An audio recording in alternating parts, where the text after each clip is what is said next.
ನಮಸ್ಕಾರ ಕರ್ನಾಟಕ. ಮತ್ತೊಮ್ಮೆ ಜ್ಞಾನಿ ಲಾ ಸೀರೀಸ್ಗೆ ಸ್ವಾಗತ. ಈ ವಿಡಿಯೋ ಹಿಂದಿನ ವಿಡಿಯೋದ ಮುಂದುವರೆದ ಭಾಗ. ಹಿಂದಿನ ವಿಡಿಯೋದಲ್ಲಿ ನಾವು ಟ್ರಾಫಿಕ್ ರೈಟ್ಸ್ ಬಗ್ಗೆ discuss ಮಾಡ್ತಿದ್ದು.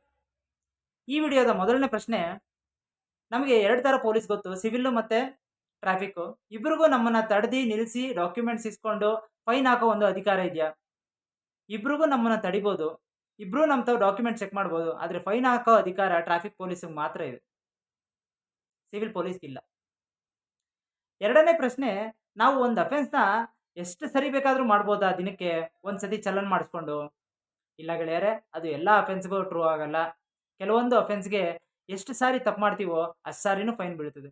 Example, drunk and drive, over speed, etcetera.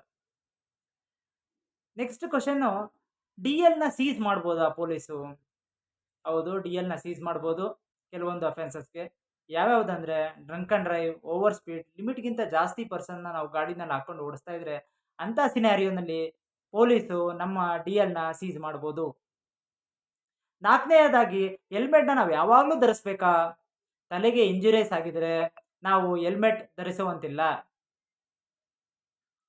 ಇದು ಎಕ್ಸೆಪ್ಷನ್. ಆಮೇಲೆ ಪೊಲೀಸು ನಮ್ಮ ಗಾಡಿನ ಟೋ ಮಾಡುವಾಗ ಏನೇನೋ ಒಂದು ಅಂಶಗಳನ್ನು ಪಾಲಿಸಬೇಕಾಗ್ತದೆ. ಟೋ ವೆಹಿಕಲ್ ಬಂದಾಗ ಜೋರಾನಗೊಂದು ಹಾರನ್ ಮಾಡಬೇಕು, ಆಮೇಲೆ 3 ಸತಿ ಕೂಗಬೇಕು.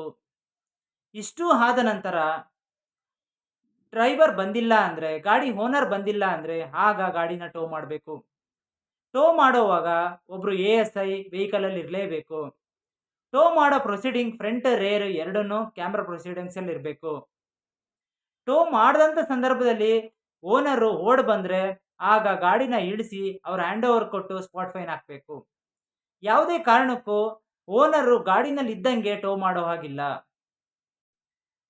ಈ ವಿಡಿಯೋ ನಿಮಗೆ ಇಷ್ಟವಾದಲ್ಲಿ please like, share and subscribe ಮಾಡಿ ನನ್ನ ಸಪೋರ್ಟ್ ಮಾಡಿ. ಧನ್ಯವಾದ.